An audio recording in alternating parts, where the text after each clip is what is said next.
요한복음의 주제를 한마디로 말하자면 6장 27절 말씀입니다.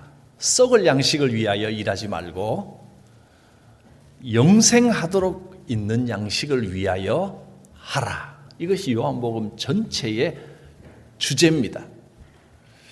요한복음 1장을 시작하면서 1장 1절에 태초에 말씀이 계시니라. 이 말씀이 하나님과 함께 계셨다. 이 말씀이 곧 하나님이시라 하셨습니다. 태초에부터 계신 말씀, 하늘로부터 오신 말씀, 이 말씀이 육신이 되어 우리 가운데 거하셨습니다. 요한복음 1장 14절. 우리가 그 영광을 보니 하나님의 영광입니다. 하늘로부터 오신 우리 주님을 알고 믿어야 됩니다. 그것이 요한복음 1장의 선언이었고 요한복음 2장에서는 가나의 혼인잔치가 있었습니다. 혼인잔치에서 예수님께서 물을 포도주로 만드셨습니다. 그랬더니 그 잔치를 주관하는 연회장이 그 포도주를 맛보고 아니 세상에 어쩜 이런 포도주가 이 땅에 존재할 수가 있단 말이냐. 이것이 도대체 어디서 왔느냐. 사람들은 알지 못했지만 예수님의 명령을 순종했던 종들은, 하인들은 그 포도주가 어디서 왔는지 알았습니다. 어디서 왔습니까? 예수님의 말씀으로부터, 하늘로부터 온 겁니다. 계속해서 하늘의 것과 땅의 것을 대비시킵니다. 요한복음 3장에 가면 니고데모라는 사람이 예수님을 찾아옵니다. 그래서 어떻게 하면 구원을 받을 수 있겠습니까? 그랬더니 예수님이 이 땅의 것으로는 안 된다. 거듭나야 된다. 다시 태어나야 된다. 그래야 하나님의 나라를 볼 수 있다. 그러면서 니고데모에게 이렇게 말씀하셨습니다. 육으로 난 것은 육일 뿐이다. 영으로 나야 된다. 하늘의 것, 땅의 것입니다. 4장에는 사마리아 여인이 나왔습니다. 사마리아 여인이 예수님을 만나고 어떻게 하면 하나님이 기뻐하시는 참된 예배를 드릴 수 있겠습니까? 유대인들이 가르친 것처럼 성전에 가서 예배해야 됩니까? 아니면 북이스라엘 사마리아 사람들이 말하는 것처럼 산에서 예배 드려도 예배가 되는 겁니까? 어떻게 해야 되는 겁니까? 물었을 때 예수님은 하나님이 기뻐하시는 참된 예배는 장소가 중요한 게 아니다. 여기서도 말고 저기서도 말고 어떻게 예배하라고요? 영과 진리로 예배하는 자를 찾으시느니라. 하나님께서는 이렇게 예배하는 자를 기뻐하신다. 예배는 하늘로부터 오는 영적인 것을 가지고 예배해야 된다 하셨습니다. 그리고 이제 오늘 본문 6장으로 넘어오면 오병이어의 기적이 일어났습니다. 우리가 지난 3월 말부터 이 내용들을 차례로 쭉 살폈습니다. 이제 6장에서는 작은 도시락 하나로 5천 명이 넘는 성인 남자만 5천 명 전부 다 하면 근 10,000명에 이르는 이 사람들이 배불리 먹고 12바구니가 남았습니다. 어마어마한 기적이 일어났습니다. 사람들은 이 기적을 보고 무슨 생각을 했느냐 하면 제일 먼저 예수님 따라다니면 배고플 일은 없겠다. 이 세상에서 물질적인 거, 이 염려는 이제 안 해도 되겠다. 도시락 하나로 수천 명을 먹여버리시면, 그리고 그렇게 많이 원래 있었던 도시락보다 훨씬 많이 남는 겁니다. 얼마나 신비롭습니까? 그리고 예수님을 따라다니면서 앞으로도 우리를 배고프지 않게 먹여주시겠지, 이렇게 찾아다니고 있습니다. 그러자 예수님께서 땅의 것을 찾지 말고 하늘의 것을 찾아라. 하나님께서 보여주시는 기적을 체험하고서 왜 여러분은 땅의 것을 추구하십니까? 하나님께서는 이 땅의 것이 아니라 하늘의 것을 우리가 찾기를 원하십니다. 27절을 다시 한번 봅니다. 썩을 양식을 위하여 일하지 말고 영생하도록 있는 양식을 위하여 하라. 이 땅의 것은 다 썩습니다. 뭐 썩는다고 해서 썩을 것이라고 해서 다 내다 버리고 다 필요 없는 건 아니지만 이 땅의 것이 우리의 삶의 목적이 되거나 이 땅의 것만을 따라다니면 안 된다는 겁니다. 영생하도록 있는 양식을 볼 줄 알아야 됩니다. 그런데도 사람들은 계속해서 예수님 따라다니면서 이 땅의 양식을 바라고 기대하고 이 땅의 양식을 주십시오 하고 요구합니다. 그 사람들을 향해서 예수님이 참 안타깝게 여기시면서 이렇게 말씀하십니다. 자꾸 떡을 달라고 하느냐? 내가 곧 생명의 떡이다. 내게 오는 자는 앞으로 배고프지 않을 것이다. 줄인 거, 배고픈 거 걱정할 필요 없을 것이다. 나를 믿으면 영원히 목마르지 않을 것이다. 그런데 중요한 건 이 땅의 음식만 바라지 말고 나를 먹어라. 내가 생명의 떡이다. 사람들이 이것이 무슨 말인지 알 듯 말 듯 합니다. 먹여달라고 떡 달라고 했더니 뭘 먹을 걸 자꾸 달라고 하느냐. 내 자체가 생명의 떡이다. 나를 먹으면 배부를 것이다. 내 피를 마시면 목마르지 않을 것이다. 상당히 조금 괴기스럽습니다. 내 살을 먹고 내 피를 마셔라. 아니 이게 도대체 무슨 말일까? 사람들은 이해할 수가 없습니다. 사람들이 이렇게 말합니다. 아니 저 사람이 지금 무슨 말을 하는 건가? 자기가 하늘로부터 온 생명의 떡이다. 내가 곧 생명의 떡이고 나는 하늘로부터 왔다.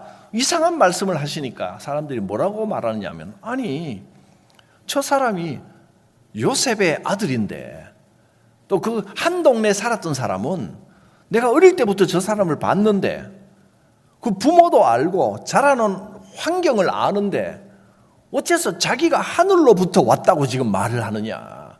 나는 하늘로부터 왔으니 내가 생명의 떡이다. 나를 먹으면 된다. 이게 도대체 무슨 말이냐. 막 혼돈하고 자기들끼리 이상하게 생각하고 그랬습니다. 여러분은 어떻습니까? 예수님께서 하늘로부터 온 생명의 떡이다. 이 말씀이 이해가 가십니까? 사실 알 듯 말 듯 합니다. 이것을 이해하는 것이 가장 중요합니다. 요한복음은 우리에게 이 사실을 알고 이해하고 믿어야 제대로 믿는 것이다. 이렇게 메시지를 선포하시는 겁니다. 51절을 보면 좀 더 구체적으로 말씀하십니다. 나는 하늘에서 내려온 살아있는 떡이다. 사람이 이 떡을 먹으면 영생할 것이다. 어떻게 예수님을 먹으라는 겁니까? 무슨 공포영화도 아니고. 내가 줄 떡은 세상에 생명을 주는 내 살이니라. 내 살을 먹으라는 겁니다. 이 정도 가면 굉장히 괴기스럽기까지 하지요. 사람들은 막 이상합니다. 여러분은 이 말씀에 아멘 하실 수 있습니까? 여러분이 우리가 축복받았다는 겁니다. 이 당시에 지금 예수님의 말씀을 듣던 사람들보다 훨씬 많은 영적인 지식을 우리가 가지고 있기 때문에 여러분은 어느 정도 이 말씀의 의미가 조금 이해가 가십니다. 그래서 아멘 할 수 있습니다. 근데 이 당시 사람들은 도대체 이게 무슨 말씀인지 괴기스럽기만 한 겁니다. 아니 어떻게 자기 살을 뜯어먹으라고 하느냐? 피를 마시라고? 사람의 피를 마시라고? 이게 도대체 말이 되느냐? 본문을 다시 한번 읽어보겠습니다. 51절. 나는 하늘에서 내려온 살아있는 떡이니 사람이 이 떡을 먹으면, 나를 먹으면 영생할 것이다. 내가 줄 떡은 이 세상의 빵 그런 게 아니고 세상에 생명을 주는 내 살, 이것이 떡이다. 그러자 사람들이 예수님께 노골적으로 불만을 표시합니다. 아니 도대체 저게 무슨 말이야? 자기들끼리 막 쑥덕거립니다. 유대인들이 서로 다투기를, 이 사람이 도대체 무슨 말을 하느냐? 어째서 자기 살을 우리에게 먹으라 하느냐? 이게 말이 되느냐? 사람 살을 뜯어 먹으라니 어떻게 저런 말을 하느냐? 예수님의 말씀은 사람이 음식을 먹고 마시는 것처럼 예수님을 받아들여서 연합하여 하나가 되라는 겁니다. 음식을 먹는다는 것이 사실 우리는 입으로 들어가면서 이로 이거 씹어서 삼키는 것만 생각을 하는데, 사실은 음식 먹는 데는 그보다 더 중요한 것은 이것이 우리의 식도를 통해 위장으로 위로 넘어가서 영양분이 되어서 우리의 몸과 하나가 되는 것이 음식물을 먹는 작용입니다. 그러니까 입에 집어넣고 씹는 것만 생각하지 말고 그보다 더 중요한 것은 나와 하나가 되는 겁니다. 예수님의 말씀은 예수님과 하나가 돼야 된다는 겁니다. 이것을 강조하시는 겁니다. 주님과의 연합. 음식을 먹고 마시는 것처럼 예수님을 받아들여서 주님과 하나가 되지 않으면 영생이 없다. 주님과 하나가 되지 않는 믿음은 가짜 믿음이다. 53절과 4절을 봅니다. 구체적으로 이렇게 말씀하십니다. 예수께서 이르시기를 내가 진실로 진실로 너희에게 이르노니 인자의 살을 먹지 않고 인자의 피를 마시지 않으면 너희 속에 생명이 없느니라. 점점 과감하게 담대하게 아주 진하게 말씀하십니다. 내 살을 먹고 내 피를 마시는 자는 영생을 가졌다. 노골적인 표현입니다. 마지막 날에 내가 그를 다시 살릴 것이다. 내 살은 참된 양식이요 내 피는 참된 음료로다. 이제 나중에 예수님께서 십자가에 달리시고 난 다음에 내가 여러분의 죄를 위하여 너희 죄를 위하여 십자가에서 살이 찢기고 피를 흘린다. 그것을 보고 나서 알고 나면 이 말이 무슨 말인지 이해가 갑니다. 아, 나를 위해 살이 찢기고 피를 흘리신 것을 말씀하셨구나. 이해가 가는데 아직까지는 십자가를 모르면 이 말씀이 무슨 말인지 도대체 이해할 수가 없을 겁니다. 나를 위해 찢기시고 나를 위해 흘리신 그 피를, 그 의미를 받아들이면 주님과 하나가 됩니다. 실제로 주님 살을 먹으란 뜻이겠습니까? 우리는 주님과 하나가 되고 주님과 연합하는 상징으로 그 살을 상징하고 그 피를 상징하는 떡과 잔을 성찬식 때 우리가 받습니다. 그러므로 성찬 예식은 뭐냐 하면 바로 이 말씀이 실현되는 겁니다. 주님과 연합하여 하나가 되는 겁니다. 주님이 내 속에 들어오셔서 연약한 나를 강하게 하시고 시험 들고 힘들고 지쳐있는 나에게 새 힘이 되어 주시는 겁니다. 음식물이 우리 몸에 들어오면 그것이 에너지가 되듯이 주님이 우리 안에 들어오셔서 우리의 에너지가 되고 힘이 되고 위로가 되시는 겁니다. 예수님의 살을 먹고 피를 마시는 것.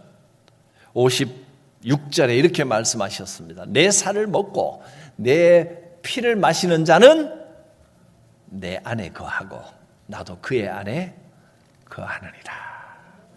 주님의 살과 피는 나를 위하여 당하신 십자가 고난을 말씀하시는 겁니다. 아멘으로 십자가 고난에 참여하고 주님께서 나를 위하여 돌아가셨다는 것을 받아들이면 주님이 내 안에 거하십니다. 내 삶이 주님 안에 거하게 됩니다. 예수님과의 연합, 하나됨을 말씀하시는 겁니다. 유대인들은 지금까지 뭐라고 가르쳤냐면 율법을 지켜야 된다. 그래야 영생을 얻는다. 이렇게 가르쳤습니다. 율법을 상징하는 가장 대표적인 두 가지가 무엇입니까? 하나는 성전 제사입니다. 두 번째는 안식일입니다. 그 외에도 여러 가지 율법들이 있었지만 율법의 가장 대표적인 것은 성전 제사와 안식일입니다. 성전 제사는 매일 아침 저녁으로 드립니다. 그리고 특별한 날에는 또 드립니다. 하루에 2번씩 짐승을 잡아서 제사를 드리는 것. 성도들은 이 성전 제사에 의무적으로 최소한 1년에 한 번씩은 참석해야 됩니다. 여러분, 우리처럼 교통이 발달한 시대에는 매주 모여서 예배를 드리는 게 정상입니다. 근데 과거 이 시대에는 뭐 100km, 200km 떨어진 곳에서 한 달, 2달 걸려서 성전까지 왔다가 가야 되는데 매주 한다는 건, 매일 한다는 건 불가능하겠죠. 그럼 성도들은 최소 1년에 한 번씩은 성전 제사에 직접 참석하도록 정해놓았습니다. 나머지는, 다른 날들은 성전에서는 가까이 사는 사람들은 뭐 최소한 할 수 있는 대로 자주 성전에 들르지만 다른 성도들은 의무는 1년에 한 번입니다. 그러면 다른 날들은 어떻게 하느냐? 그래서 안식일이 필요한 겁니다. 안식일은 일을 하지 않고 쉬면서 지금 이 순간에도 하나님께 제사가 드려지고 있다. 성전에서는 지금도 제사를 드리고 있다라고 하는 것을 영적으로 함께 하는 겁니다. 마음으로 함께 하는 겁니다. 그래서 안식일을 지키는 것이 곧 성전 제사만큼이나 중요한 겁니다. 그렇게 율법을 지키고 성전 제사와 안식일을 통해서 구원과 영생이 이른다고 생각을 했습니다. 그러니까 어떻게 보면 안식일은 요즘 영상 예배 같은 느낌입니다. 함께 몸으로 그 자리에 참여를 못하지만 함께 안식일을 지키면서 영적으로 함께 하는 것입니다. 그런데 이 유대인들이 너무 율법 성전 제사만 지키면 은혜를 받고 구원을 받는다 이렇게 생각하니까 하나님께 그 성전을 하나님께서 완전히 무너뜨려 버리셨습니다. 솔로몬의 성전이 완전히 무너졌습니다. 바벨론에 의해서 잿더미가 되어버렸습니다. 그러자 백성들은 그제서야 깨닫기 시작합니다. 아, 성전이 핵심이 아니구나. 우리가 하나님 앞에서 하나님께 모여 열심히 제사하는 것도 귀한 일이었지만 그게 정답이 아니었구나. 그래서 백성들이 어떻게 변합니까? 말씀의 종교로 바뀌어가기 시작합니다. 그때부터 말씀과 기도를 중요시하기 시작하는 겁니다. 하나님께서 그렇게 이 백성들을 가르쳐 가시는 겁니다. 그리고 또 포로에서 돌아와서 또 성전을 짓고 그 성전이 결국 나중에 또 무너집니다. 자꾸 사람들은 눈에 보이는 것에 집착을 합니다. 그러나 주님은 말씀하십니다. 이 땅의 것일 뿐이다. 성전도 이 땅의 것이요, 율법도 이 땅의 것이요, 안식일도 이 땅에서 지키는 거다. 하늘나라에서는 주님과 하나가 되는 것이 중요합니다. 내 살을 먹고 내 피를 마셔야 된다. 안식일도 예수님께서 안식일, 하나님을 기억하며 안식일을 거룩하게 지키는 거 귀한 일이다. 그러나 사람이 안식일을 위하여 있는 게 아니라 안식일이 사람을 위해 있는 것이다. 안식일에 양이 구덩이에 빠지면 너희가 건져내겠느냐, 건져내지 않겠느냐 이렇게 물으셨습니다. 안식일도 중요하지만 가능한 주님의 날에 일하지 않고 쉬면서 주님만 생각하는 거 좋은 일입니다. 그런데 그게 절대적인 건 아니라는 겁니다. 이 땅에는 정답이 없습니다. 나름대로 하나님께 가까이 나아가고자 하는 그 노력들, 제사도 그 노력이고 안식일을 지키는 것도 그 노력입니다. 그러나 그것은 해법 중에 하나입니다. 성전 제사를 드리는 게 성전에 모이는 게 잘못됐다, 틀렸다 그렇게 말씀하시면 안 됩니다.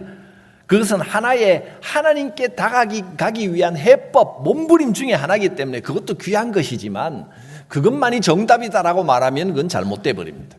안식일도 중요합니다. 주일날 가능하면 제가 돈 쓰지 않겠습니다. 그 귀한 결단입니다. 그 나쁠 거 없습니다. 그걸 굳이 틀렸다고 왜 돈 안 쓰느냐, 돈 써야 된다, 그렇게 말할 필요는 없습니다.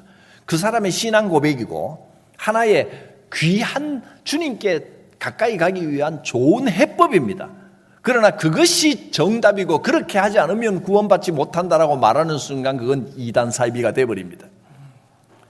인간의 것, 땅의 것들은 하나의 해법이지 정답일 수 없습니다.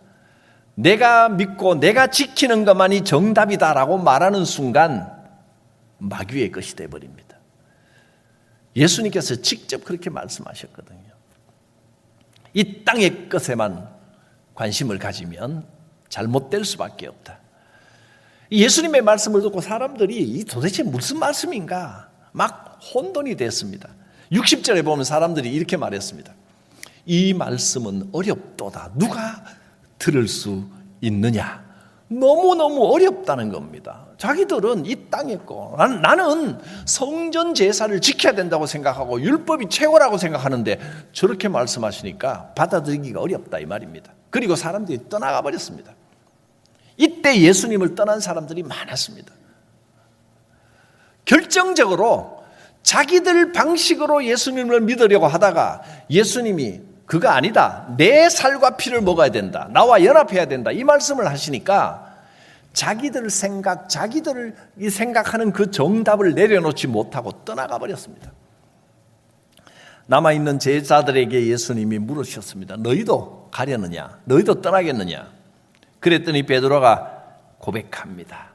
주의 영생의 말씀이 여기 있는데 주님 말씀이 진리인데 우리가 어디를 가겠습니까?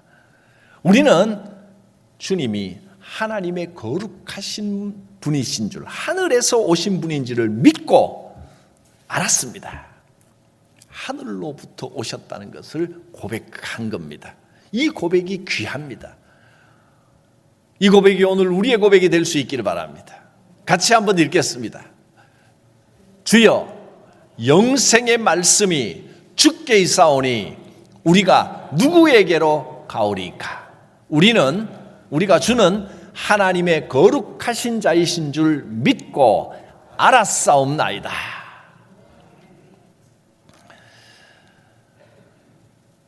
주님은 하늘로부터 오신 분입니다. 이렇게 요한복음은 하늘의 것, 땅의 것을 분명하게 나누었습니다. 땅의 것도 귀한 것이 많지만 땅의 것은 절대적인 게 없습니다. 정답일 수 없습니다. 하나의 해답일 뿐입니다. 정답은 하늘에 있습니다.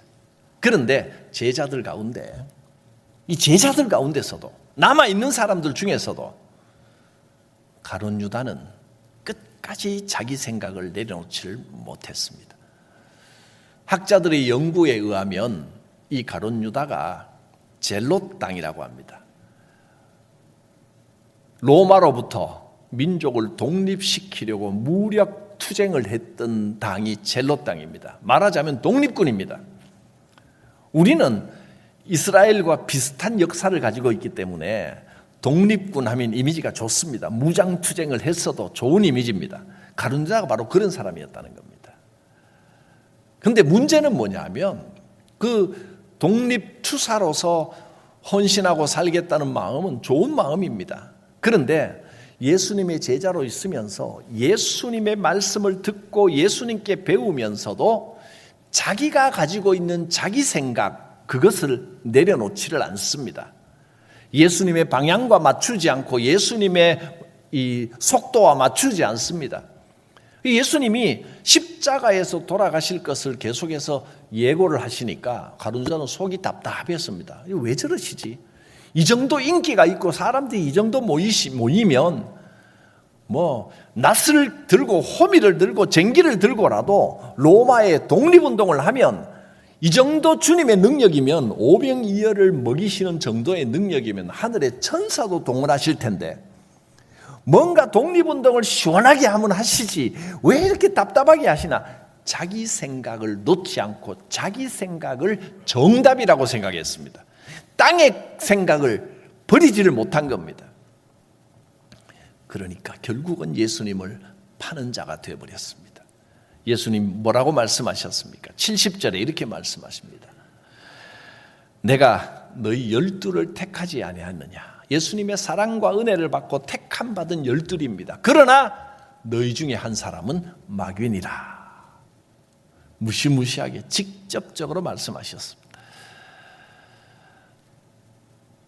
떠나지 않고 가지 않고 너희도 가려느냐 했을 때 떠나지 않고 교회에 남아서 주님의 제자로 남아서 함께 있지만 자기 생각을 내려놓지 않고 본인의 고집만을 정답이라고 생각하고 자기 것만 우겼을 때 결국 마귀짓을 할 수밖에 없게 되었다 하시는 말씀입니다.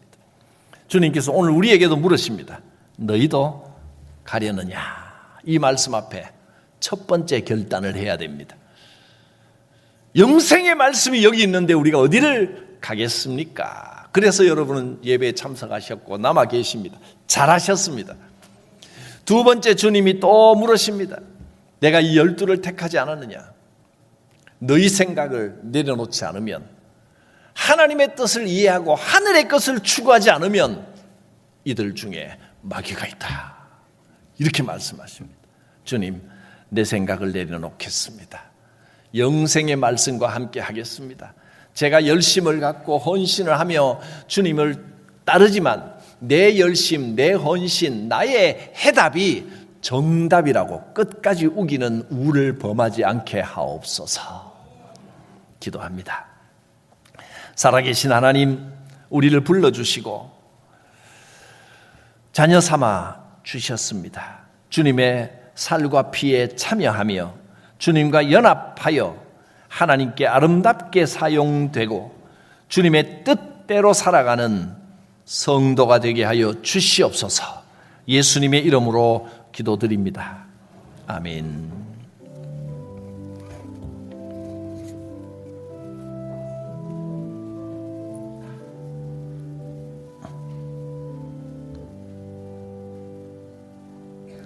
사도신경으로 신앙을 고백합니다. 나는 전능하신 아버지 하나님 천지의 창조주를 믿습니다. 나는 그의 유일하신 아들 우리 주 예수 그리스도를 믿습니다. 그는 성령으로 잉태되어 동정녀 마리아에게서 나시고 본디오 빌라도에게 고난을 받아 십자가에 못 박혀 죽으시고 장사된 지 사흘 만에 죽은 자 가운데서 다시 살아나셨으며 하늘에 오르시어 전능하신 아버지 하나님 우편에 앉아 계시다가 거기로부터 살아있는 자와 죽은 자를 심판하러 오십니다. 나는 성령을 믿으며 거룩한 공교회와 성도의 교제와 죄를 용서받는 것과 몸의 부활과 영생을 믿습니다. 아멘.